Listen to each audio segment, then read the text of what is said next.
앞에 화면에도 나오니까요. 16장 22절부터 31절 합독하시겠습니다. 이에 그 거지가 죽어 천사들에게 받들려 아브라함의 품에 들어가고 부자도 죽어 장사되매 그가 음부에서 고통 중에 눈을 들어 멀리 아브라함과 그의 품에 있는 나사로를 보고 불러 이르되 아버지 아브라함이여 나를 긍휼히 여기사 나사로를 보내어 그 손가락 끝에 물을 찍어 내 혀를 서늘하게 하소서. 내가 이 불꽃 가운데서 괴로워하나이다. 아브라함이 이르되 예 너는 살았을 때에 좋은 것을 받았고 나사로는 고난을 받았으니 이것을 기억하라. 이제 그는 여기서 위로를 받고 너는 괴로움을 받느니라. 그뿐 아니라 너희와 우리 사이에 큰 구렁텅이가 놓여 있어 여기서 너희에게 건너가고자 하되 갈 수 없고 거기서 우리에게 건너올 수도 없게 하였느니라. 이르되 그러면 아버지여 구하노니 나사로를 내 아버지의 집에 보내소서. 내 형제 5이 있으니 그들에게 증언하게 하여 그들로 이 고통받는 곳에 오지 않게 하소서. 아브라함이 이르되 그들에게 모세와 선지자들이 있으니 그들에게 들을지니라. 이르되 그렇지 아니하니이다. 아버지 아브라함이여 만일 죽은 자에게서 그들에게 가는 자가 있으면 회개하리이다. 이르되 모세와 선지자들에게 듣지 아니하면 비록 죽은 자 가운데서 살아난 자가 있을지라도 권함을 받지 아니하리라 하였다 하시니라. 아멘. 예. 이제 우리 교회가 이곳에서 예배를 드린 지 이제 오늘 3주째입니다. 한 2달의 주비기간을 거쳐서 급하게 하나님께서 또 이렇게 예배를 드릴 수 있게 해주셨는데 오늘 뭐 처음 오신 분들은 더더욱 느끼셨겠지만 부족한 게 참 많죠. 더더군다나 우리는 아주 완벽하게 세팅되고 갖추어졌던 큰 예배당에서 예배드리는 게 익숙해져 왔던 사람들입니다. 그래서 이런 것들이 저도 너무 어색해요. 저 얼굴이 빨개지지 않나 모르겠어요. 준비한다고 했는데도 이렇습니다. 그럼에도 불구하고 세상 관점은 물론이요. 일반적인 우리가 있던 교회의 관점으로도 부족한 것이 많은 우리 예배지만 그러나 여기에 말씀이 있다면 말씀은 곧 예수라 했습니다. 그리고 곧 말씀은 성령이어서 그래서 예수가 곧 성령인 것입니다. 성령은 예수의 영이라 하셨죠. 여기에 그 말씀의 영이신 예수의 영이신 성령님만 함께 계시다면 하나님께서 말씀으로 여기 임재해 계시다면 세상 어떤 곳이 잘 만들어지고 크고 화려한 어떤 곳이 부럽겠습니까? 반대로 계시록의 7교회 중에 계시록 3장에 보면 라오디게아 교회가 나오죠. 거기에 그 교회는 아주 크고 화려한 교회였습니다. 그러나 하나님께서 착각하지 말아라. 겉으로 보이는 화려함, 잘 갖추어진 예배 순서, 오케스트라 이런 거가 내가 집중하고 있는 것이 아니다. 너희들은 그것을 다 갖추었을지 모르지언정 내가 보기엔 너희가 헐벗은 자다. 가장 가난한 자라 그러셨어요. 너무나 화려한 건물에 좋은 옷을 입고 완벽하게 준비된 예배를 드리고 있는 사람들을 향하여서 하나님은 네가 거지다 그러셨어요. 그러니까 하나님 입장 그 기준에서의 부와 가난이 중요한 것이겠죠. 우리가 지금 지난주에서 이번 주도 그 주제에 대해서 나누고 있는데 역시나 하나님의 관점은 우리의 육신의 눈으로 봤을 때 부요하고 완벽해 보이는 그 갖추어진 것들이 부요함이 아니라 하나님은 그런 것은 설사 부족할지언정 정말 거기에 하나님이 함께 하실 수 있는 말씀, 그 말씀의 처소가 된다면 거기에 가장 하나님이 존귀히 여기시는 구별하신 눈동자처럼 주목하고 계신 그런 곳이다 라고 말씀해 주셨어요. 그러니 여러분 우리가 왜 이렇게 따로 모였다고요? 우리 우리 선지자 권사님 기도해 주셨지만 굳이 이 세상에 교회도 많고 기존에 우리가 섬기던 교회도 있었지만 그러나 우리가 이렇게 또 따로 모임은 그 하나님의 그 관점, 하나님이 세상을 어떻게 바라보시고 우리를 어떻게 바라보시는가, 즉 그 믿음의 관점, 그 깨달음, 진리로 인해서 성령으로 인해서 우리의 눈이 완전히 열리고 귀가 열려서 진짜 존귀한 거, 진짜 교회라 함은 진짜 말씀이 있어야 되는 곳이구나를 알게 되신 분들이 모이신 것이고요. 그리고 아직은 우리가 육을 입고 있기 때문에 저를 포함해서 수시로 앞으로 가면서도 혼란이 있을 수 있고요. 아직은 이 땅에 있는 우리의 연약함 때문에 세상 가치관 그런 것들로 인해서 우리가 흔들릴 때가 있을 것입니다. 그러나 우리가 이렇게 따로 모인 이유는 점점 하나님께서 우리를 성령에 의해서 말씀해서 만져가심으로써 우리들의 옛사람 완전히 벗어버려야 돼. 더 정확한 표현으로는 새 사람을 완전히 덧입혀줘야 되는 우리의 옛사람을 하나님이 끊어가시기 위해서 자기분이라고도 하죠. 그 하나님의 온전한 관점, 하나님이 이 모든 것을 어떻게 보시느냐를 우리가 갖게 되려면 우리는 옛사람은 죽어지고 우리 안에 하나님이 온전히 들어오셔야, 즉 하나님과 사랑으로 하나가 되어야 하나님의 그것이 우리 것이 되지 않겠습니까? 그것이 완성인데 그 온전함을 향해서 우리는 계속 지어져 가고 함께 가야 되거든요. 그래서 이 영혼교회가 지어지고 우리는 여기서 훈련을 하게 될 거예요. 세상을 보는 관점도 점점 변해가고 교회를 보는 관점은 당연한 것이고 점점 믿음으로 모든 것을 판별해가는, 함부로 죄인이 그 선악과 따먹은 그 잘남으로 자기가 함부로 선악을 나누어서 함부로 판단했던 그 모든 것을, 내가 주체가 돼서 내가 신이 되어서 다 판단했던 모든 것을 내려놓고 오직 말씀이라는 하나님이라는 기준에 의해서만 앞으로 살아가겠습니다 하는 그 믿음의 결단 가운데 우리가 계속 깎여져 가고 털려가고 낮아지고 변화되어 가야 되는 그것을 위해서 우리가 모여있는 줄로 믿습니다. 그래서 말도 안 되는 이런 찬송 부르면서도 그죠? 본질에 집중해보고, 그런데도 감사함이 묻어도 나올 수 있잖아요. 이런 준비되지 않은 곳에서도 하나님 함께 계시다니.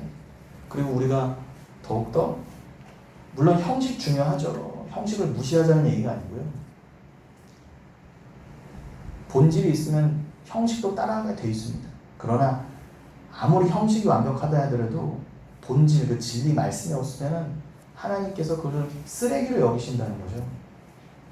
그래서 과거에 그 예루살렘에서는 예배 전문가들이 철저하게 시간에 맞추어서 완벽한 제물로 제사, 곧 예배를 드렸지만 하나님 그것을 다 부정하게 여기셨어요.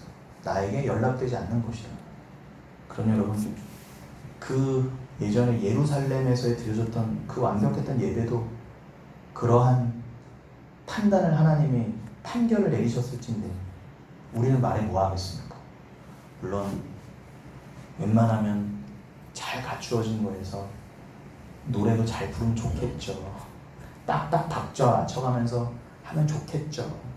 그러나 보통 이게 우리 모습인데 뭐, 근데 하나님 그대로, 하나님 우리 최선을 다했지만 이렇습니다 라고 하나님께 그냥 아이와 같은 모습으로 나아가면서, 그럴수록 우리는 그 연약함 가운데에 드러나게 되는 하나님의 강함과 하나님의 말씀에 대한 본질, 그리고 이러한 연약함 가운데에서도 우리가 왜 모였는가에 대해서 더 천착하면서 말씀에 집중할 수 있는 우리 영혼교회가 되었으면 좋겠습니다.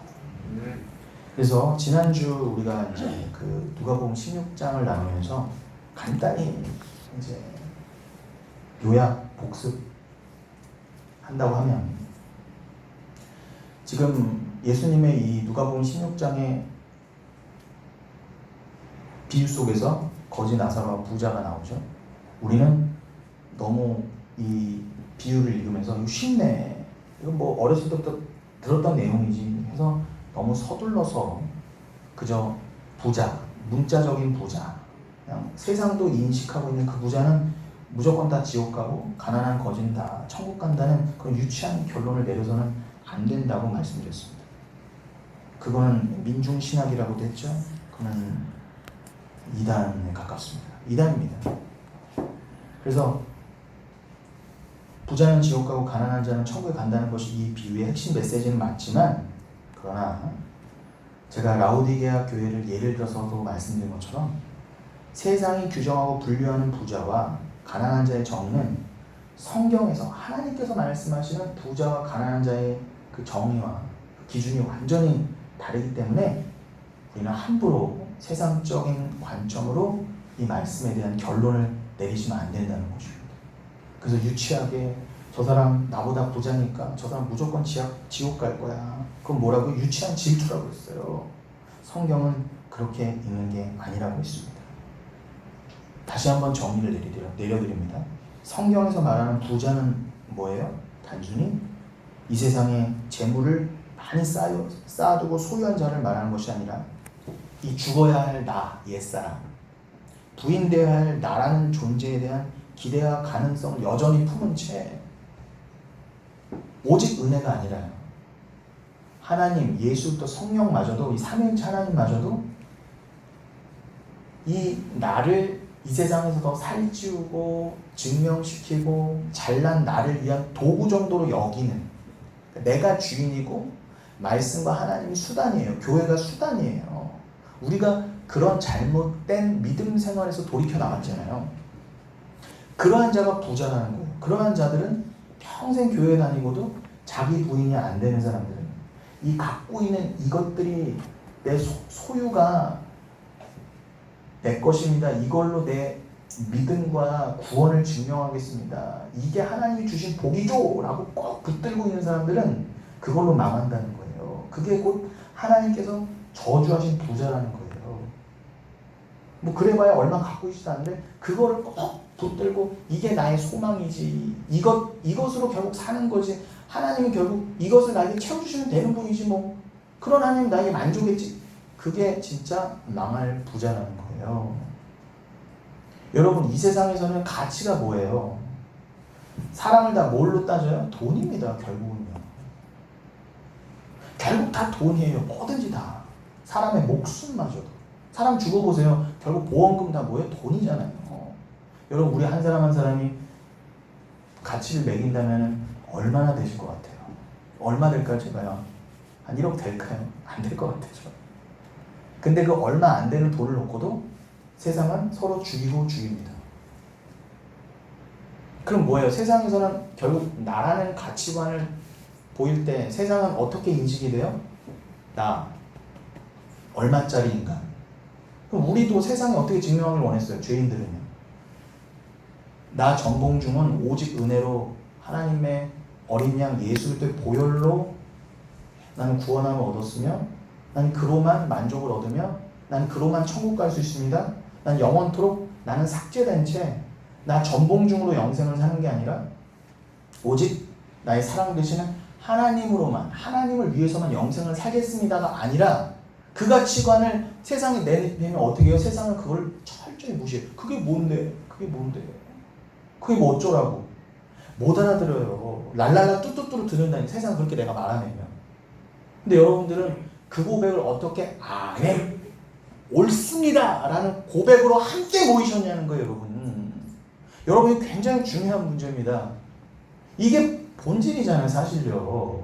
우리는 세상에서 그렇게 다 하나님이 이 세상은 다 진노 가운데 떨어질 것이다, 심판 가운데. 그럼 우리는요, 그렇게 하나님 우리를 건지셔서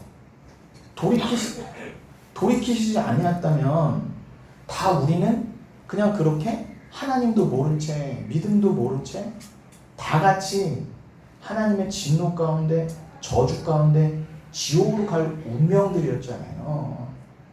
그런데 어떻게 우리에게 은혜가 임해서 우리를 강제로 돌이키셔서 아니야, 정신 차려, 너라고 하는 가치관은, 너라고 하는 존재는 이 세상 돈이나 그런 가치관으로 너가 존재되는 게 아니야. 존재가 증명되는 게 아니야. 너라고 하는 존재는 원래 그냥 먼지에 불과했어. 내 사랑이 아니었으면 그냥 먼지에 티끌에 불과했던 너를 내가 내 아들의 피로 살렸잖아. 그러니까 너는 나의 은혜, 그 예수의 피가 아니었으면 너는 존재조차 될 수 없었어. 맞네요. 아멘. 이렇게 된 자들이 성령을 받고 믿음을 가진 거거든요. 하나님은 그 자들만 산 존재. 창세기 2장의 표현은 살아있는 산 존재. 하이 네페시 하야라고 그래서 그러한 자들만 진짜 살아있구나 해서 그 산채로 천국에 데려가신다 아닙니까? 그래서 그것을 표현해 보고 시작. 에녹 같은 경우는 그냥 호로롱 하고 그냥 올라가 버렸잖아요. 여러분 에녹을 부러워하실 필요가 없어요. 우리도 에녹이 이미 된 자들입니다. 믿음을 가졌으면요, 그 믿음으로 인해서 이미 산 존재가 되어서 죽었다 하나 우리는 부활한 존재로 영생을 살게 돼 있잖아요. 그러니까 육신적인 죽음은 이제 우리에게 아무런 의미가 없어졌어요. 초월하게 됐단 말입니다. 그러니 그 에녹은 그저 우리의 영적인 실체를 설명해 주려고 그냥 하나님이 강권적으로 육신의 죽음을 보지 않고 그냥 들어 올라갔다. 우리는 그렇게 될 수 없는데 에녹 참 부럽네가 아니라 여러분 에녹은 우리의 모형이자 대표일 뿐이에요. 우리 다 에녹처럼 된 거예요. 에녹이 어떻게 살았어요? 철저하게 종말적인 삶을 살았잖아요. 아들 이름이 무두셀라였잖아요. 무두셀라 이름 뭡니까? 이 풀어 말하면 그 아들의 이름을 풀어 말하면 무두셀라라는 이름 아래 하나님께서 이 아들이 죽으면 종말이다라는 걸 넣어두셨잖아요. 그러니까 에녹은 매일매일 어떻게 해요? 아들을 보면서 아들의 이름에 담겨진 계시를 보면서 이 아들이 죽으면 여기는 끝이다 라는 종말의 정신으로 살았어요. 근데 무두셀라가 969년에 죽었을 때 무슨 일이 일어났어요? 노아가 600세대를 했잖아요. 홍수가 일어났잖아요. 그러니까 에녹은 날마다 오늘이 마지막일 수 있다. 내가 언제 하나님 앞에 갈 수 있을지 모른다. 그런 종말적인 삶으로 매일매일 살았으니 에녹의 삶이 얼마나 거룩했겠습니까? 단순히 술 한 모금, 담배 한 모금 안 했다는 뜻이 아니라 오직 위를 하나님만을 보는 삶을 살았다는 거잖아요. 철저하게 자기 입을 내면서 그 하나님의 가치관으로만 매일매일 살았다는 거 아니겠습니까? 점점 하나님의 가치관으로 이 땅을 살지만 세상의 가치관이 아니라 하나님의 가치관으로 사는 삶을 매일 경주했을 거 아닙니까? 날마다 그 삶으로 나갔을 거 아닙니까? 그러니까 날마다 거룩해져 가서 언제 완성됐다고요? 하나님께 들림 받았을 때. 우리도 여러분 그것이 예표하는 것처럼 하나님 품에 안겼을 때 우리의 거룩도 완성이 될 거예요. 그러니까 이 땅에서 우리는 그 삶 계속 경주해 가는 거예요. 그런데 우리는 그렇게 살려고 영혼교회라는 이름까지 모였는데 여러분 세상은 어떻다고요? 그게 어떻다고? 들리지도 않을 뿐더러 들린다 해도 믿어지지도 않아요. 세상은 그저 우리를 어떻게 봐요? 당신은 지금 44살? 그러면은 얼마치 인간? 지금 연봉 얼마? 차 얼마짜리? 아파트 몇 평? 요걸로 따지잖아요, 우리를. 그럼 세상에서는 우리를 어떻게 존재를 여긴다고요? 몇 평짜리 아파트? 중형차냐 대형 세단이냐? 연봉 얼마냐로밖에 안 봐요. 그게 하나님이 여러분들을 매기시는 그 가치 맞아요? 아니잖아요, 여러분. 여러분, 우리는 그 세상의 가치관에서 묶여서 함께 저주로 가던 자들입니다. 그러면 우리가 잘못 믿던 믿음은 뭐예요? 나를 더 살찌우려고, 나는 더 높은 아파트, 더 높은 연봉, 내가 세상에 대해서 자랑하고 싶은 나의 모습이잖아요. 천국 따위 같은 건 없어요. 이 땅에서 그냥 잘 먹고 잘 사는 게 다 함몰돼 있어. 교회 다니고 예수 믿는다고 하면서. 그러면서 빌면서 어떻게 해요? 기도한다고 하면서 어떻게 해요? 더 이 세상에서 나를 가치 있게 봐주길 원하는 내 모습을 살찌우는 걸로 갔었지. 그것과 상관없이 아닙니다.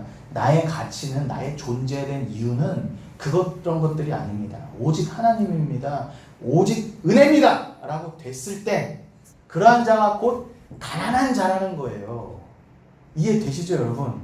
그런 마음을 가진 자가 이 세상의 것 얼마를 갖고 있느냐 안 갖고 있느냐 상관없이 여러분, 무조건 많이 갖고 있다 해서 천국을 가고 없다 해서 많이 갖고 있다 해서 지옥을 가고 없다 해서 천국 가는 게 아니라 어떤 사람은 많이 갖고도 이게 내가 아니지 이 내가 갖고 있는 게 나의 존재의 이유와 목적 내 가치가 아니지 라고 하는 사람들은 억만금을 갖고도 천국을 가는데 어떤 사람은 통장 잔고에 꼴랑 얼마 있는데 누가 봐도 가난한 모습인데 그거를 놓지 못하고 오직 그걸 위해서만 살고 그게 좀 늘어나면 기뻤다가 그 통장 잔고 좀 내려가면 거기에 왔다 갔다 그러니까 여러분 얼마나 이게 허무한 거예요. 돈은 말 그대로 있다가도 없잖아요. 하나님 보시면은 돈은 다 날아갑니다. 근데 거기에 다 걸고 있으면 뭐예요?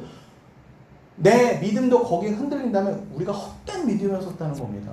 하나님은요 우리의 그 헛된 믿음을 드러내시고 진짜 믿음이 무엇인지를 깨달아 알게 하시기 위해서라도 때로는 우리 삶 가운데 어떻게 하신다고요? 하고 부실 때가 있다는 거예요. 우리를 흔드실 때가 있다고 하지 않습니까? 말씀에서. 그럴 때 어떻게 해요? 진짜 견고한 믿음이 무엇인가? 고린도후서 1장에도 나오잖아요. 사도 바울이 오죽했으면 스스로 죽고 싶을 만큼 너무 힘들어서 살 소망이 다 끊어졌다 하지 않습니까? 오죽하면. 그런데 그렇게 낮아졌더니 하나님께서 진짜 주시고자 했던 부요함을 얻었다 그러지 않습니까? 뭐라고 그래요? 사도 바울의 표현대로라면요. 소망은 나로 말미암는 게 아니라 내 삶에서 내 소유로 말미암는 게 아니라 오직 소망은 죽은 자 가운데서 유일하게 살리실 수 있는 하나님께만 소망이 있구나를 내가 깨달았다 그러지 않습니까? 언제요? 그렇게 낮아졌을 때요. 여러분 사도 바울도 살 소망이 끊어질 정도로 낮아졌다고 한다면 우리야 말해 뭐 하겠습니까 여러분. 그러나 여러분 담대하십시오. 주님이 계시고 영혼교회가 있고 우리가 함께 있잖아요. 그러니까 여러분 우리는 진짜 영적인 부자가 되셔야 돼요. 하나님만으로 소망을 삼는 자 쉽게 말하면 그래서 성경에서 말하는 가난함은 다른 가난함은 없어요 여러분. 성경에서 말하는 가난함은 영적인 가난함, 영적 갈급함밖에 없어요. 심령의 가난함이라고도 했죠. 그것만이 가난이라고 그냥 아시면 돼요. 그리고 성령께서 그거를 더 깨닫게 해주실 겁니다. 그래서 부자는 그러한 자인 반면에 가난한 자는 그의 소유에 많고 적음에 상관없이 돈이 많든 적든 관계없이 의의 삶을 사는 자, 즉 하나님이 인정하신 의로만 그것을 내 의로 삼는 자. 그게 뭐예요? 의가 하나님이 인정하신 유일한 의. 예수 그리스도를 그냥 덮이는 거잖아요. 말씀으로 그냥 덮여서 로기조마이 여겨지는 거잖아요. 넌 죄인인데 내가 그냥 의롭다 여겨줄게. 술람미 여인이 솔로몬의 옷깃에 덮인 것처럼 루시 보아스의 옷깃에 덮인 것처럼 그들은 다 신랑의 옷에 덮인 신부였어요. 그럼 성경에서도 뭐라고 그래요? 신부는 무조건하고 교회입니다. 우린 다 신부예요. 그리스도의 신부. 영적인 신부. 그러니까 성경에서는 남녀는 한 번도 생물학적으로 남녀를 말한 적이 없고 우리의 남편 대신 그리스도와 신부된 우리를 말한 것처럼 여러분 성경에서 부자와 가난은요 문자적인 부와 가난을 말한 적이 없다는 거예요. 그러니까 우리도 덮여야겠죠? 우리도 벌거벗은 자였는데 아무리 우리의 의로 돈으로 명품 옷을 휘감고 아무리 하나님 앞에 의롭다 서봐도 하나님이 인정하지 않으시는데 어떡할 겁니까? 내가 원한 의는 그게 아니야.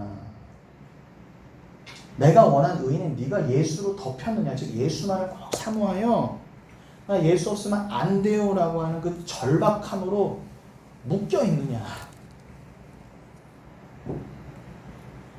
그게 의잖아요. 하나님이 인정하신 유일한 의. 그러니까 의로운 자는요 여러분 착하고 도덕 윤리적인 착함이 아니라 그건 내 자랑으로밖에 못 간다니까요. 행위가 아니라 그런 행위를 막 내놓으면서도 이건 내게 아니죠. 이걸로는 천국 못 가죠. 내가 아무리 내 의를 내놓는다 한들 이게 부족한 의라는 건 하나님이 더 잘하시지 않습니까? 자기가 또 더 잘 알아요. 내가 지금 아무리 의로운 행위를 한다 한들 이게 자기 의와 자기 자랑, 내 만족에 의한 것이라는 거는 자기가 더 잘한다니까요. 그럼 여러분, 내 의로는 못 간다는 거예요. 천국을요. 하나님이 인정하지 않으시기 때문에. 그러니까 그 덮이는 게 의니까 나는 그 하나님이 덮어주시는 그 은혜가 아니면 안 됩니다. 그러니까 얼마나 마음이 가난한 거예요. 심령이 가난한 거잖아요. 오직 주님만 바라는 거니까. 하나님은 그걸 원하시는 거예요. 그러니까 하나님만을 전적으로 소망하고 의지하는 자만이 천국 갈 수 있거든요. 그러니까 천국에선 여러분 간다라는 것도 좀 어불성설하지만 쉽게 표현해서 천국을 갔을 때도 여러분 우리 이름으로 사는 게 아니라 우리 의로 사는 게 아니라 전적인 하나님께만 의존해서 마치 갓난 아기가 엄마 없으면 단 1분 1초도 안 되는 것처럼 아버지를 그렇게 한순간도 떨어질 수가 없어요. 너무 사랑해서. 너무 의지를 해야 되거든요. 그게 너무나 당연하게 되어서 나와 아버지가 하나가 되어서 영생을 산다면 내가 어디 있어요? 내 자랑이 어디 있습니까? 단 한순간도 주님이 주시는 호흡 아니면 못 사는 게 우리인데요. 거기서도 마찬가지겠죠. 그러니까 하나님의 의만을 너무 간절히 소망한 자, 그럼 심령이 가난한 거잖아요. 그죠? 갈급한 거잖아요. 그러니까 이 땅에서는 갈급함이 늘 있는데 거기서는 어떻게 해요? 그 갈급함을 가지고 믿음을 가지고 딱 갔더니 그 갈급함이 완성되는 곳이란 말이에요. 쉽게 말하면. 내 영혼의 만족이 영원토록 있는 곳이에요. 부족함이 없어요. 뭐 이런 먹을 거 마실 거가 부족함이 없다. 그 뜻보다도 더 본질적인 건 뭐예요? 여러분 이 땅에서 아무리 돈을 많이 갖다 주고 맛있는 걸 아무리 드셔보십시오. 만족함이 있으십니까? 없어요. 여러분 없어요. 그거 어떻게 해결하실 거예요? 여러분? 근데 거기서는 유일하게 해결되는 곳이라지 않습니까? 그러니까 우리의 그 갈급함을 해결해 줄 수 있는 유일한 분은 하나님밖에 없으시고 말씀이 여기 완성됐을 때 우리는 그렇게 영생을 산다는 거예요. 이 땅에서 우리가 늘 갈급했던 허무했던 그 모든 권태로움이 다 벗어지고요. 말씀의 비밀을 다 깨달아 알게 되고요. 그러한 자를 만드시기 위해서 이 땅에서부터 우리를 갈급함으로 인도해 가시는 거예요. 목마른 사슴 시냇물을 찾아서 헤매듯이 살게 하시는 거예요. 그러기 위해서 때로는 고난이 필요한 것입니다. 그러한 자를 성경은 가난한 자라 그랬습니다. 그래서 오늘 비유는 바로 그러한 부자와 가난한 거지 결국 딱 보여주시잖아요. 천국과 지옥을 보여주면서 결국 심령이 부요한 자가 천국 가는 것이고 심령이 가난했던 자가 천국 가는 것이고 심령이 부요했다는 건 뭐예요? 내 만족으로 하나님 안 찾아요. 아니 내가 이렇게 잘났고 내가 의가 있고 나는 이렇게 돈도 많고 나는 다 가졌는데 내가 왜 하나님 필요했던 심령이 부요했던 자는 어떻게 해요? 지옥 가 있지 않습니까 지금. 그러니까 그 결국과 실체를 딱 보여주시는 거예요 지금 말씀을 통해. 믿는 자는 보게 돼 있다는 겁니다. 뭐가 기준인지. 그래서 여기서 바리새인이 나오죠. 아브라함을 아버지로 부르고 있으나 지옥 가 있는 바리새인. 그 바리새인에 대한 설명은 시간상으로도 좀 넘어가겠습니다. 지난주에 했었고요. 그래서 그 바리새인은 스스로 부유한 자들은 세상 착해 보이고 있는 거 다 나누어주고 가난한 자들에게 청빈하게 사는 중에서도 그러나 하나님은 그들 다 뭉뚱그려서 한 방에 그냥 몰아서 바리새인은 다 뭐라고요? 돈을 좋아하는 자라. 그렇게 난 이렇게 청빈하게 사는데요? 아니요. 청빈하게 산다고 돈을 싫어하는 자가 아니라 그들은 돈이 가치가 있는 것이기 때문에 돈의 가치를 두고 있기 때문에 쉽게 말하면 내가 이렇게 청빈하게 살면 이 돈이 없는 척 돈에 관심 없는 척 사는 이 청빈으로 나는 자랑을 얻고 나는 세상 사람의 인기를 얻을 거야 라는 쪽으로 가더라는 거예요. 세상 종교가 다 그렇지 않습니까? 근데 하나님은 그거에 대해서 회칠한 무덤이라 하신 거예요. 여러분 자유하세요. 여러분이 몇 평짜리 아파트 사시고 연봉 얼마 받는 거는 아무 상관없어요. 그냥 누리세요. 괜찮아요. 제가 억지로 가난하게 살자 청진하게 살자가 아닙니다. 여러분의 신앙은 그거 관계가 없다는 거예요. 은혜를 받은 자들은요, 그 주신 거를요, 어떻게 써야 될지도 알게 돼 있어요. 은혜를 받은 자가 여러분, 하나님이 때가 돼서 주셨을 때 그거를 함부로 막 술 마약하고 도박에 탕진하고 함부로 그럴 수 있겠습니까? 그럴 수 없습니다. 그럴 수 없어요. 여러분들 더 잘하실 거예요.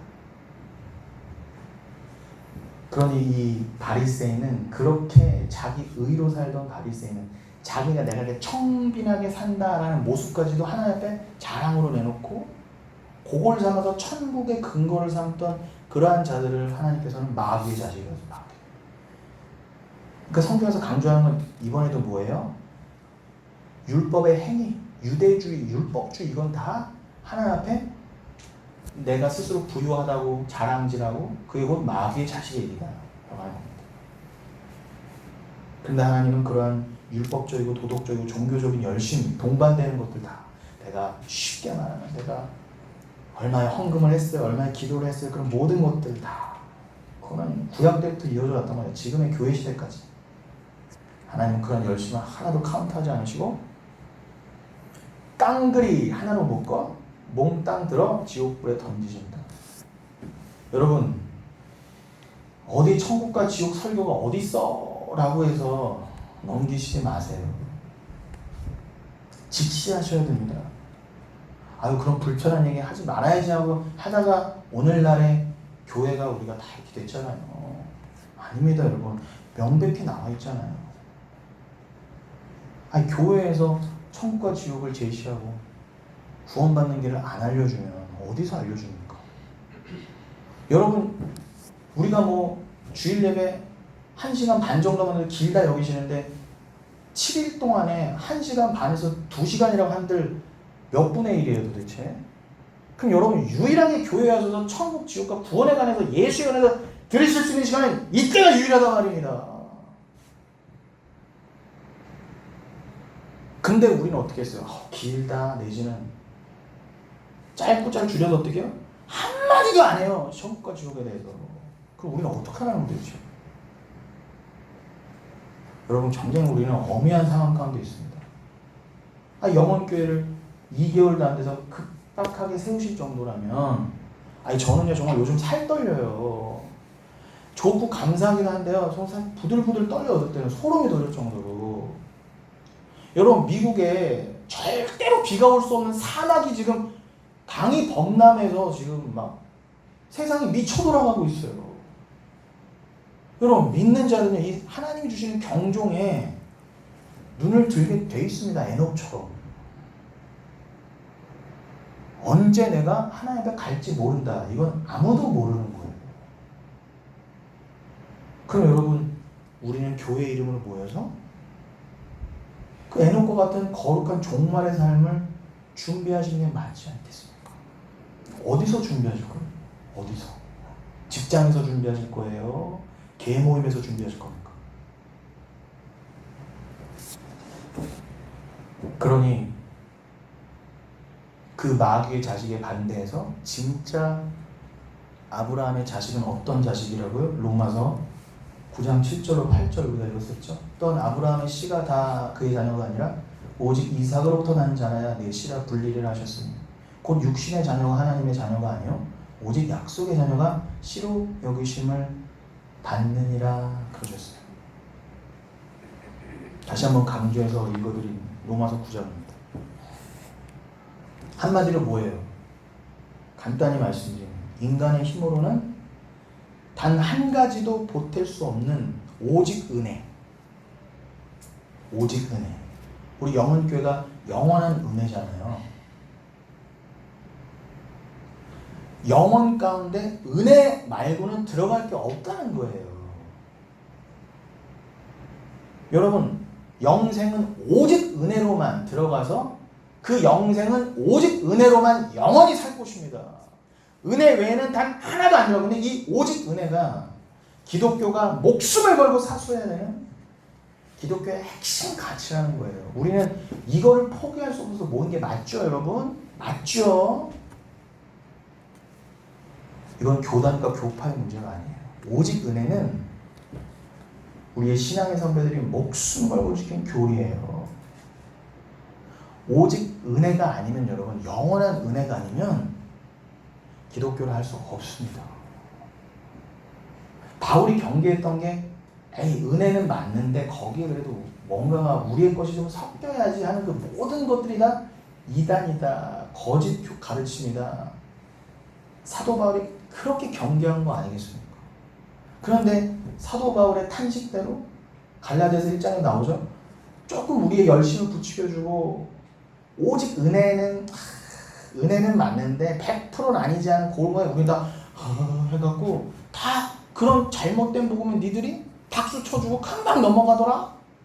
내가 그렇게 피를 토하는 심정으로 오직 예수만 전할 때는 시큰둥하더니 좀 뭘 하면 여러분 하나님께 드리십시오, 바치십시오, 뭘 하십시오, 뭐 하십시오 하는 거에는 열심을 좀 부추겨주고 당신은 사랑과 자존심을 좀 세워주면 거기에 홀랑 다 넘어가더라.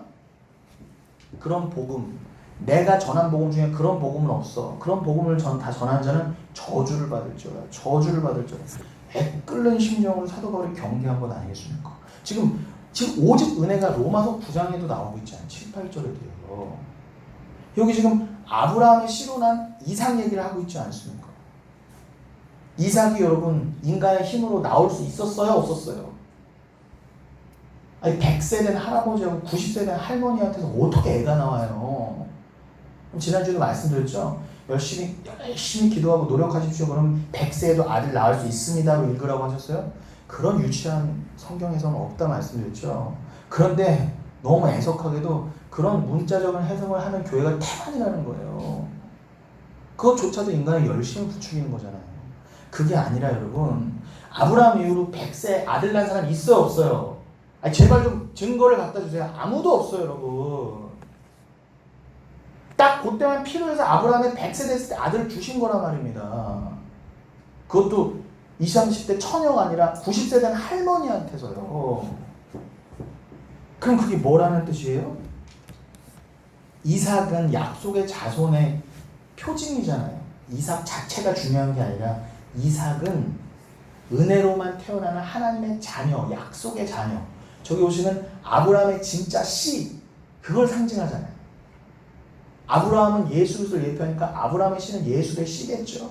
그러니까 예수의 씨가 뭐예요? 제라. 씨가 곧 우리 안에 들어오는 말씀의 씨잖아요. 그 씨가 우리 안에 들어오면 잉태하여 생명을 낳는 것처럼 아브라함의 씨로 난 이삭은 그냥 그걸 상징하는 거예요.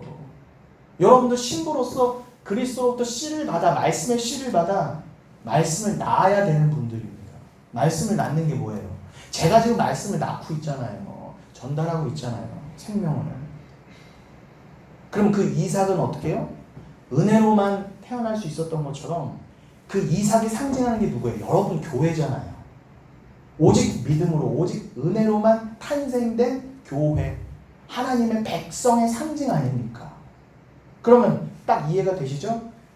절대로 아브라함의 잘남과 노력으로 이삭이 나오지 않았던 것처럼 우리들의 구원, 우리들의 하나님의 백성됨이라는 것은 그 구원은 우리들의 노력, 인간의 행위로 되는 것이 아니라 오직 하나님 주시는 은혜의 그 씨, 은혜라는 씨, 말씀이라는 진리라는 씨로만 가능한 것이야. 곧 예수로만 가능한 것이구나를 알게 해주시려는 거예요. 그러니까 여러분들이 진짜 아브라함의 자식이라는 거예요. 자녀. 아브라함의 자녀만이 들어갈 수 있습니다. 지금요, 오늘 누가복음 16장 비유에서 지옥에서 바리새인이 아버지 아브라함이요, 아버지 아브라함이었는데도 지옥에 가 있잖아요. 여러분 이거 심각한 거예요. 그러니까 입술로 아브라함을 아버지라 부르는데 천국 가는 게 아니라 이미 하나님이 정하신 자녀가 있다입니다. 근데 그 자녀는 뭐예요? 심령의 가난함으로 은혜로만 내가 하나님의 백성이 되었죠를 믿게 된 자. 그럼 혈통을 떠나서 오직 믿음을 가진 자만이 진짜 아브라함을 아버지라 부를 수 있는 그 자리. 그럼 아브라함의 아버지가 하나님이었으니까 나의 아버지는 뭐야? 아브라함을 넘어 또 아버지가 나의 아버지, 하나님이 나의 아버지가 되는 거잖아요. 그럼 여러분, 그렇구나. 우리의 구원이라는 것은 완벽한 불가능. 마치 100세 된 남자와 90세 된 여자에게서 애가 태어나는 확률은 0%예요. 거의 0%. 그 상황에서 하나님의 은혜가 임하니까 생명이 나온 것처럼 우리는 그렇게 철저한 불가능. 여러분이 스스로 예수를 믿어 구원받을 수 있는 확률은 0이었다는 거예요. 내가 좀 잘났으니까 내가 좀 이제 예수 좀 믿어봐야 되겠다. 내가 좀 구원 좀 받아봐야 되겠다. 그렇게 해서 구원받은 인간은 한 명도 없다는 거예요. 로마서 5장 8절처럼 다 우리가 아직 죄인 되었을 때에 하나님도 모르고 내가 왜 죄인인지도 모르고 내가 왜 예수가 필요한지도 모르고 하나님 사랑은 말도 할 것도 없고요. 그렇게 죄인 되었을 때 철천지 세상과 짝해있던 창녀였고요. 그렇게 음란했던 내가 하나님에 대해서는 외인이요. 본질상 진노의 자녀였다고 그러지 않습니까? 에베소서 2장에서. 그냥 본질상 우린 다 죄인이어서 그냥 하나님 버렸어야 될 존재라는 거예요. 너무 더럽고 추해서 너무 세상을 짝 해먹고 있어서 같고요. 그런데 그랬던 우리를 어떻게 건져서 하나님의 백성으로 만들어내신 그 능력은 오직 누구한테만 있다? 0%에서 오직 자녀를 만들어냈던 하나님의 그 능력이 우리한테 임하게 되어서 우리도 비로소 하나님의 자녀가 되었다. 그거를 아멘 하실 수 있어요, 여러분? 이럴 때 아멘이 나와야죠. 아멘. 요게 아멘이 되신 분들이 심령이 가난한 자가 되어 천국으로 인도함 받는 거예요. 그러니까 요게 바로 오늘 이 16장 비유의 핵심이에요. 제가 지금요, 지난주 했던 내용을 제가 지금 더 풀어서 해드린 거거든요. 시간이 많이 갔어요. 여러분, 우리가 진도에 쫓기는 거 아니잖아요. 이 누가복음 어차피 어떤 성경도요, 하나의 비유나 하나의 말씀을 가지고요, 몇 주, 평생을 나눠도 부족한 겁니다. 그러니까 제가 오늘 시간이 허락하는 한까지 나가고 또 못한 거는 다음 주 항상 되니까 여러분 편안하게, 저만 불편하죠 지금? 편하게. 그러니 여러분, 제가 이 시공간에 갇혀있는 게 너무 싫어요. 빨리 영생으로 가고 싶어요. 12시 다 됐다고 빨리 끝나야 될 법도 없고요. 그럼 그것을 영원히 그냥 하나님과 이 말씀을 영원히 나눠도 부족함이 없어요. 그러니 우리가 이 심령의 갈급함은 뭐라고요? 평생에 듣던 말씀 또 들려주세요. 또 들려주세요. 이렇게 되는 거예요. 여기 예능이가 있지만 예능하고 부자 이 비유, 그래도 예능이가 이제 20살도 안 됐지만 분명히 교회 학교에서라도 몇 번은 들어봤을 거라고. 그러면 그 말씀 아니까 이제 그만, 이럴 수 없어요. 말씀은요. 여기 계신 분들은 골백번도 더 들으셨을 거예요. 그러나 이 말씀에 천국 가서도 1.1도 안 떨어지고 또 우리가 평생에 듣던 말씀 영원히 듣고 싶어요 라는 말씀이 될 거란 말입니다. 그렇게 안 되는 사람들은 천국에 못 간다. 아니, 자기가 못 배겨요 천국에서. 여러분, 이 말씀으로만 만족하실 수 있으세요? 그건 믿음이 아니면 불가능합니다. 그래서 시편도 다 원래는 자기 고백인 거예요. 이 말씀에 씨가 들어와서 이 말씀을 전하고 싶은데 들을 사람이 없는 거예요. 이 세상에서. 그나마 저는 지금 여기에 벌써 20분이 넘는 분이 계시잖아요. 그럼 저는 굉장히 행복한 겁니다. 물론 좀 휴가철이어서 몇 분이 좀 덜 나오시긴 해서 지금 3주 중에 최저로 나오긴 하셨지만, 그렇다 손 치더라도 저는 그래도 들으실 분이 있으니까, 이게 여기에 200명, 2000명, 2만 명이 있다 한들 성령을 받지 않는 사람이 있으면 저는 아무 상관이 없고 저는 슬플 뿐이에요. 그러나 여기에 단 20명, 2명 있다 할지라도 이 말씀을 전할 수 있잖아요. 그럼 저는 이 땅에서의 사명을 다함과 동시에 굉장히 행복한 겁니다. 그런데 이 시편 기자는 대부분 어떻게 해요? 이 받게 된 진리를 아무리 말하고 싶어도 들을 사람이 아무도 없는 거예요. 그 유대인들이라는 인간들조차도 다 세상에 함몰되어서 세상 그러고 다니까 내 영혼아 잠잠하라. 내 영혼아 낭망하지 말아라. 자꾸 내 영혼에 대해서 외치면서 하나님 말씀을 들려준 거예요. 자기 영혼에게. 그게 시편이에요. 평생에 듣던 말 또 들려주세요. 목마른 사슴이 시내물에 또 들려주세요. 그럼 내 영혼이 소생하고 만족해 되는 거예요. 그게 이 말씀밖에 없지. 아무리 세상 가운데 힘들지만 그 거친 셀박 가운데서도 결국 나를 일으켜 세우는 것은 말씀 한 구절이더라는 거예요. 진짜 이게 생명수였구나. 그럼 여러분 그게 진짜 생명수라는 걸 알려면 때로는 어떻게 하나님이 거친 셀박 가운데 여러분들 두실 때가 있단 말입니다. 거기까지 가셔야 우리가 믿는 기독교 신앙이라는 거예요. 무조건 예수 믿는다고 만사 형통이 아니라요. 여러분 속지 마세요. 누가 그럽니까 도대체?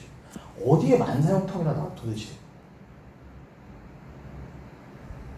그런 여러분들은 그 갈급함을 갖고 계시냐는 거예요. 세상은 다 속아 넘어갈지라도 세상은 다 한 방에 갈지라도 나만큼은 저게 아닌데 하면서 너무 심령이 갈급해서 도대체 내 영혼아 낙심하지 말아라. 내 영혼아 아무리 세상이 좋아 보여도 그걸로 가면 안 되지. 주님 나에게 진짜 말씀을 들려주세요. 이 갈급해요. 주님 어디 계세요? 고난과 어두운 가운데 더 하나님 부르짖고 찾게 돼 있잖아요. 세상은 야 네가 예수 믿는다면서 그렇게 사냐? 예수 믿는다면서 어떻게 기도 제목 하나 응답 못 받냐? 그렇다 할지라도 그 대표적인 게 시편 73편 아삽의 시죠. 주님 그리 아니하실지로 이건 하박국의 고백입니다. 그리 아니하실지로 나는 구원의 하나님만으로 기뻐하고 만족하겠습니다. 아멘. 하나님이요 그러한 자들을 이미 택하셨고 그 삶을 살게 하시고 단 1%의 실패도 없이 그 사람들을 그대로 건져서 천국 들여 보내실 거예요. 아니 하나님 저 사람 저렇게 굴리시면 하나님 떨어져 나가면 어떡해요? 아니에요. 하나님 그게 믿음의 권능이라 하시는 거예요. 내가 준 믿음, 내가 진짜 믿음의 위력을 저 사람을 통해서 드러내줄게. 저 사람은 때로는 못 먹고 이 거지 나사로처럼 그러한 상황에 떨어질지라도 봐라 내가 준 믿음이 뭐라고. 그 믿음 하나로 끝까지 나를 사랑하고 천국까지 간다고 저러고 있다. 그럼 세상이 봤을 땐 세상 아주 추하고 뭐 어디 존재 자체도 없고 가치가 아무것도 없는데도 불구하고 하나님 보시기에는 가장 존귀한 자인 거예요. 여러분이 뭘 많이 갖고 계셔서 하나님 존귀하게 여기시는 게 아니라 여러분 안에 믿음이 있다면 그 믿음 때문에 여러분을 그냥 존귀하게 여겨주시는 것이 로기조마이. 우리의 잘남은 하나도 없다는 거예요. 그게 오늘 누가복음 16장 물론이고요. 로마서 9장도 그렇고 성경 전체의 고백이고 하나로 연결되는 관이라는 것입니다. 여러분 말씀을 좀 마무리해 가보겠습니다.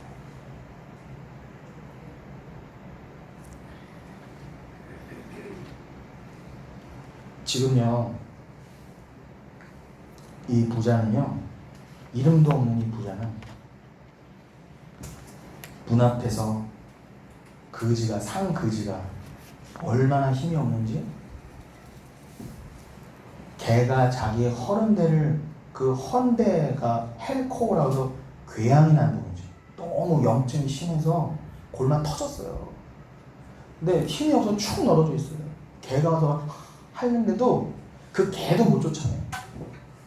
그건 뭐예요? 우리가 그렇게 살아야 된다가 아니라 우리의 그런 이 상태 하나님 앞에서 그냥 우리가 얼마나 낮아져야 되고 얼마나 우리 행위를 내려놓아야 되고 얼마나 자기 부인이 돼야 되는가를 상징적으로 보여주는 것이지 여러분 무조건 하고 어디 가서 상그지처럼 사시라 그 말이 절대 아닙니다. 제가 꽉 설교하면 그렇게 오해하시더라고요. 이 답답함을 언제 풀어주실지 빨리 영생으로 가야지. 그건 여러분 근데 그 더러운 그지가 얼마나 병균이 많겠어요. 여러분 누린내는 얼마나 심했겠어요.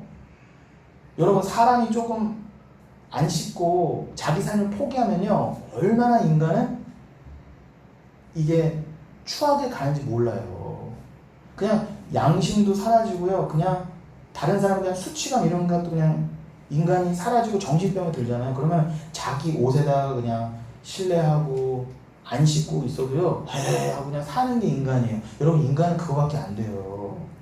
그런 사람들이 원래 그런 게 아니라 원래 제대로 된 사람도 자기 삶을 조금만 포기하면 다 그렇게 된다는 겁니다. 술주정 빠지고 삶을 놓아버리면은 다 그렇게 될 여지가 있는 게 우리예요. 여러분, 여기 계신 분들도 2, 3일만 안 씻어보세요. 여기 우리 못 모여있어요. 냄새나서요. 그런데 이 부자는 얼마나 잘났는지 그 거지가 와서 자기 턱 밑에 와서 밥을 먹어도 그냥 놔뒀어요. 왜요? 나는 착한 사람이거든요. 절대 거지 안 내쫓아보내는 나는 착한 바리새인이거든요. 근데 그 인간이 지옥 갔다고 한다면 우리에게 시사하는 바는 분명한 거예요. 그걸로는 아니랍니다. 그거 하지 마시라는 얘기가 아니라 나는 이렇게 착하게 살았어요로는 절대로 천국 못 간다만 아시면 되는 거예요.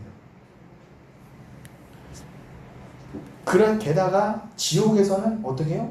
내 형제 자매들에게 전도도 해달라는 거예요.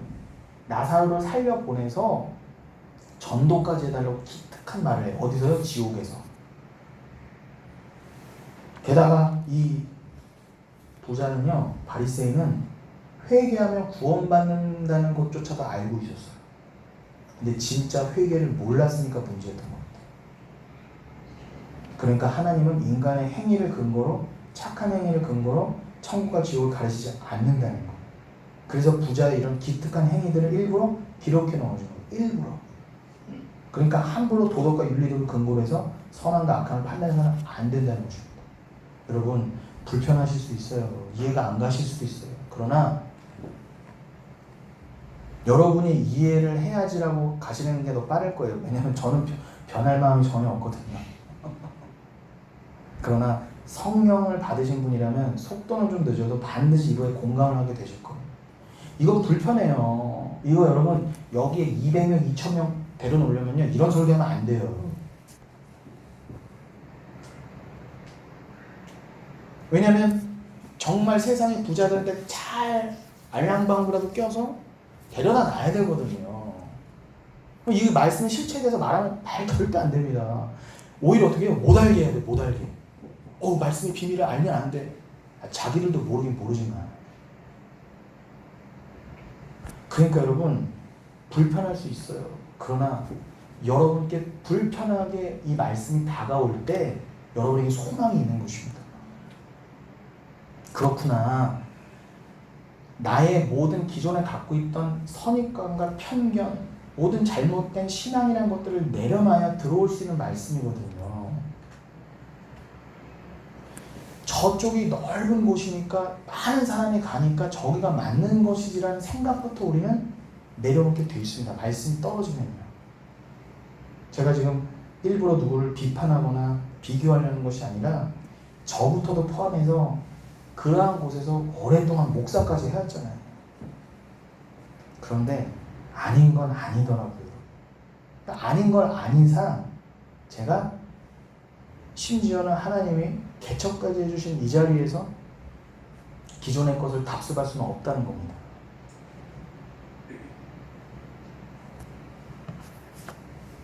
여러분, 이 말씀하고 마치겠습니다.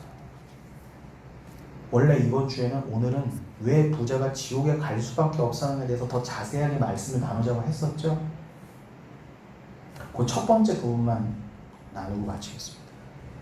예수님께서 이 땅에 오셨을 때 예수님이 무엇을 가지고 이 땅에 오셨다고 그랬죠?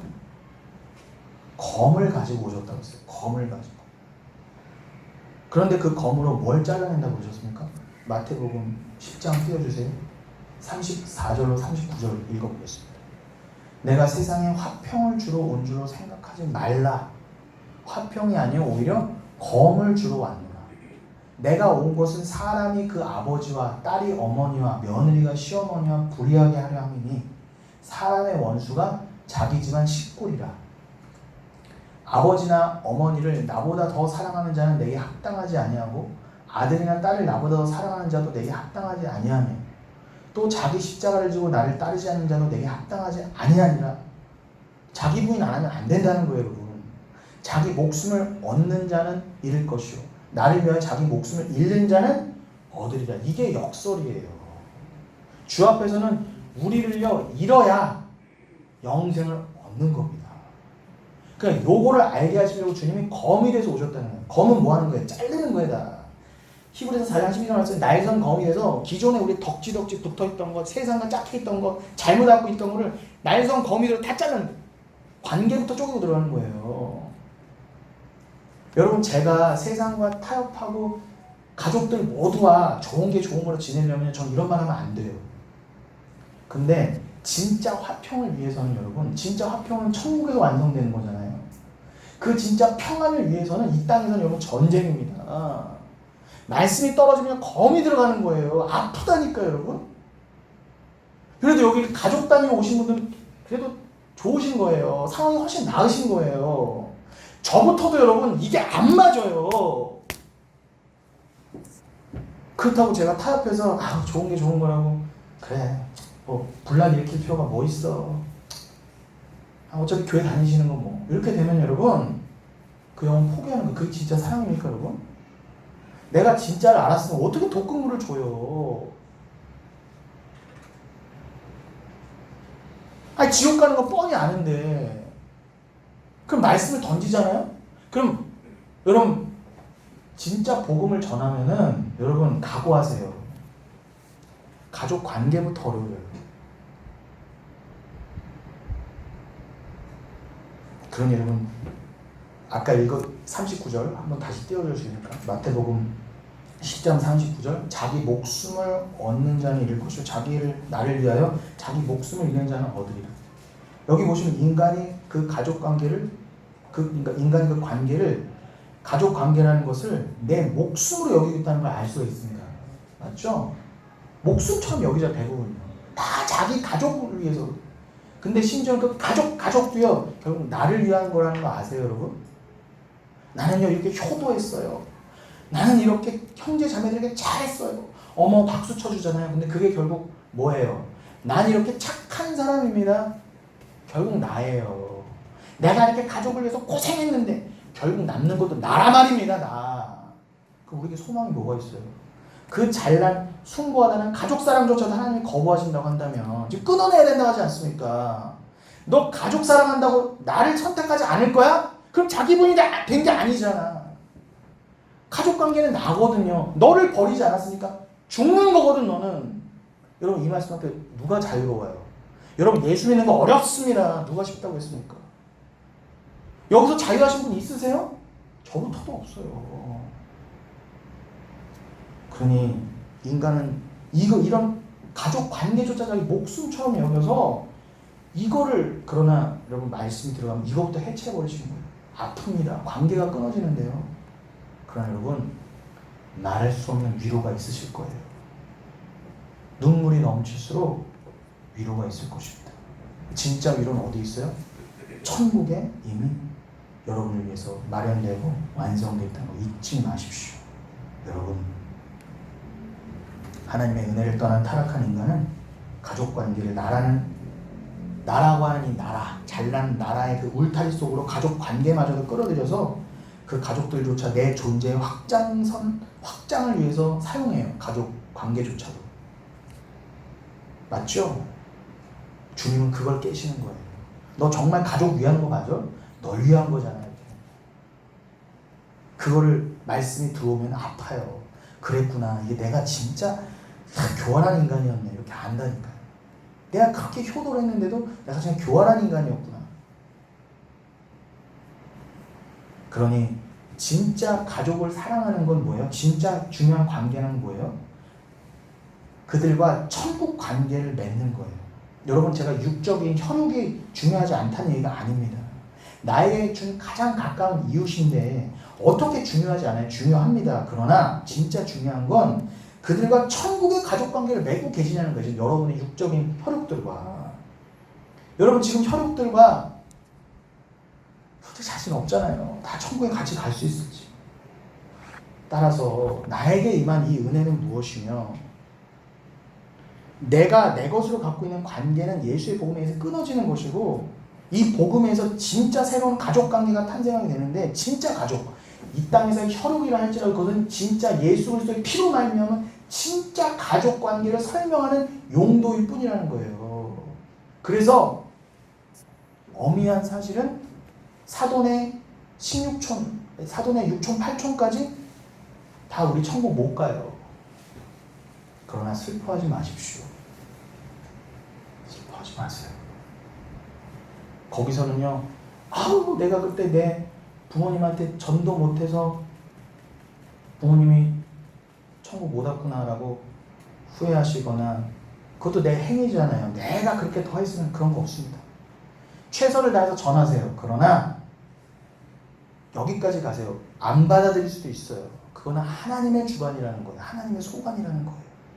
그러니까 우리는 사랑하는 혈육이니까 전하되 제대로 된 걸 전하자는 거예요. 좋은 게 좋은 거라고 이상한 거 전하지 마시고 예수 믿으면 자기 부인입니다라고 정확한 복음을 전하시되 쉽지 않을 거라는 거를 각오하시고 설사 그가 내가 믿는 예수를 안 받아들인다 하더라도 하나님의 뜻에 있는 것이지 최선을 다하되 그러나 후회하거나 여러분의 행위로 판단하지 마시고 그러나 우리에게 주어진 진짜 가족 관계가 있구나. 천국에서의 관계가 진짜 가족 관계고 진짜 우리의 나라인 것입니다. 여러분 우리에게 허락한 귀한 가족들에게 먼저 이 참복음을 전하시고 비록 그와 내가 사이가 멀어질지라도 우리가 참복음을 전하면 반드시 우리는 가족들한테 배척을 받게 돼 있습니다. 때로는 욕먹고 싸움이 날 수 있습니다. 그렇다고 해서 그냥 좋은 게 좋은 거지 친하게 지내다가 뭐 그냥 어떻게 되겠지 평지풍파 일으키기 싫다 이러시면 안 되는 거예요. 그게 내가 편안하겠다는 거예요. 그게 바로 부자의 마음인 거예요. 그러나 복음은 그걸 다 갈라놓는 날카로운 검이 될 것이고요. 이 부자가 여전히 자기 가족에게만 관심을 갖고 있는 나에게만 관심을 갖고 있다는 증거죠. 거기서 자유함을 얻게 되실 거예요. 이게 첫 번째로 부자가 지옥에 갈 수밖에 없었던 이유였습니다. 여러분들은 천국에 가실 분들이기 때문에 요것부터 정리해 가게 되실 거예요. 삶 가운데. 때로는 이게 이해가 되지 않고 때로는 마음 아픈 일이 일어난다 하실지라도 말씀을 꼭 붙드시고 생명을 잃지 않으시고 그리고 생명만을 전하시는 저 여러분 되시기를 예수님의 이름으로 축원드리겠습니다. 사랑하는 주님, 오늘 짧은 시간이지만 말씀을 좀 나눠보았습니다.